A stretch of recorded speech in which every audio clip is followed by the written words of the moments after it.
जय हिंद दोस्तों, मैं छुटकी मेहंदी में आपका स्वागत है। दोस्तों आज मैं आपको कक्षा 10 का चैप्टर चौथे का उदाहरण तीसरा हल कराऊंगा। दोस्तों उदाहरण तीसरा हमारे पास है, गुणनखंड द्वारा समीकरण 2x² - 5x + 3 = 0 के मूल ज्ञात कीजिए। दोस्तों मूल माने होते क्या है? दोस्तों मूल माने x की वैल्यू हमने निकालनी। किस विधि से? गुणनखंड विधि से। चलिए दोस्तों इसको हल करते हैं। दोस्तों इक्वेशन हमारे पास है 2x² - 5x + 3 = 0। दोस्तों हमने गुणनखंडी विधि से हल करके हमने x का मान निकालना है, यानी मूल x की वैल्यू ज्ञात करनी है। देखो दोस्तों गुणनखंडी विधि होती क्या है? दोस्तों यहाँ देखो x² का गुणन क्या हमारा 2 है। इस 2 को हम क्या करेंगे? 3 से गुणा करेंगे, कांस्टेंट c। यानी 2 को 3 से गुणा करके क्या आता है? 2 3 6, यानी 6 के ऐसे गुणनखंड करने हैं, यानी 6 के ऐसे दो गुणनखंड निकालने हैं जिसको जोड़कर हमारा 5 आए। यानी दोस्तों हमने 6 के ऐसे दो फैक्टर निकालने हैं, ऐसे दो गुणनखंड निकालने हैं जिनको जोड़कर दोस्तों क्या आना चाहिए? हमारा ये 5 आना चाहिए। और इन दोनों फैक्टर, इन दोनों गुणनखंड को गुणा करके क्या आना चाहिए? हमारा 6 आना चाहिए। यानी 6 के ऐसे दो फैक्टर निकालना है जिन्हें जोड़ के 5 आए और दोनों को गुणा करके 6 आए। चलिए दोस्तों 6 के गुणनखंड निकालते हैं। हाँ देखो दोस्तों 6 के किससे जाएगा? दोस्तों 6 2 से जाएगा, 2 3 6, 3 में किसी जाएगा? 3 से जाएगा, यानी 3 एकम 3। यानी दो फैक्टर क्या आ गए हमारे? 3 और 2 आ गए, या 2 और 3 आ गए। यानी देखो दोस्तों हमारे दो फैक्टर क्या निकल गए? दोस्तों 2 और 3। हमारे दो फैक्टर, पहला निकल गया 2 और दूसरा निकल गया 3। देखो दोस्तों 3 में 2 जोड़ के, यानी 2 में 3 जोड़ के आता है दोस्तों 5 आता है। अब जब हम 2 को 3 से गुणा करेंगे ना दोस्तों, जब 2 को 3 से गुणा करेंगे तो क्या आएगा? 6 आएगा। यानी दो फैक्टर हमारे क्या निकल गए? 2 और 3 निकल गए। यानी दोस्तों हमने 6 के ऐसे दो फैक्टर निकाल दिए जिनको जोड़ के 5 आ रहा है और गुणा करके 6 आ रहा है। वो फैक्टर क्या है? 2 और 3 है। आए समझ दोस्तों? कुछ टफ नहीं है। अब चलिए क्वेश्चन पे आते हैं।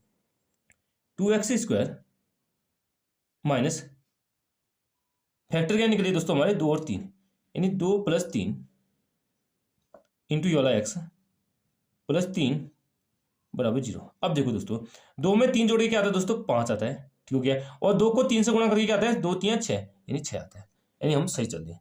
अब इनको सॉल्व करते हैं। हाँ अब देखो 2x², अब ब्रैकेट खोलेंगे दोस्तों, 2 गुणा x क्या होगा? 2x, माइनस प्लस माइनस होता है, 3 गुणा x क्या होगा? 3x, + 3 = 0। अब दोस्तों क्या करेंगे? हम कॉमन लेंगे। इन दोनों में क्या आ रहा है कॉमन? 2x कॉमन आ रहा है। जो चीज कॉमन होती है ना दोस्तों उसे हम बाहर लाते हैं। इन दोनों में कॉमन क्या है? 2x। तो यहाँ क्या बचा हमारा? यहाँ बचा x, और यहाँ क्या बचा? -1। अब देखो दोस्तों यहाँ का तो हो गया सही। अब यहाँ क्या कॉमन है? देखो यहाँ कॉमन है हमारा -3 कॉमन है। इन दोनों में क्या है दोस्तों? 3 है दोनों चीज। जो चीज दोनों में कॉमन होती है उससे हम बाहर लाते हैं। तो यहाँ क्या बचा दोस्तों?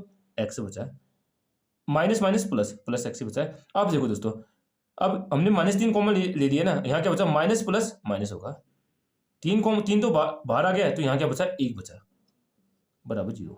अब देखो दोस्तों इन दोनों ब्रैकेट में ना हमारा सेम वैल्यू होना चाहिए, यानी बराबर वैल्यू होनी चाहिए। यहाँ क्या है? x-1, यहाँ भी x-1, यानी दोस्तों हम क्वेश्चन सही कर रहे हैं। इससे पता चलता है हमारा। हाँ अब देखो दोस्तों इन दोनों में कॉमन क्या आया दोस्तों? हमारा x-1 दोनों में जगह, x-1 दोनों जगह है। तो जो चीज दोनों जगह कॉमन होती है ना दोस्तों उसे हम बाहर लाते हैं। हम लागे x-1 बाहर लागे। अब देखो दोस्तों यहाँ क्या बचा है? यहाँ x-1 यहाँ आ गया, तो यहाँ बचा 2x, x-1 बाहर आ गया, यहाँ बचा -3 बराबर 0।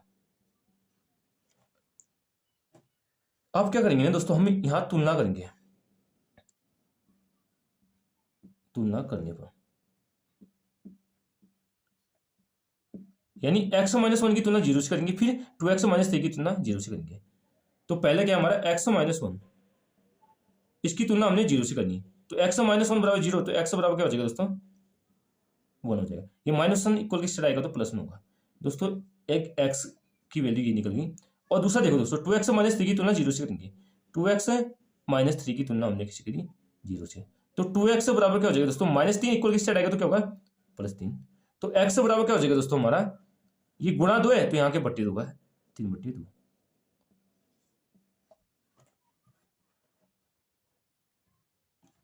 यानी दोस्तों हमने इस द्विघात समीकरण के दो x के मान निकाली। x का मान मतलब दो मूल निकाल दी। इसलिए द्विघात समीकरण, द्विघात समीकरण, द्विघात समीकरण 2x² माइनस 5x प्लस 3 बराबर 0 के मूल, के मूल क्या है दोस्तों, क्रमशः के मूल क्रमशः क्या हो गया हमारे, x की वैल्यू है दोस्तों, x की वैल्यू एक आ गई और दूसरी आ गई 3/2। ये हो जाएगा दोस्तों हमारा फाइनल आंसर, यानी मूल मानिए दोस्तों हमने x की वैल्यू निकालनी है।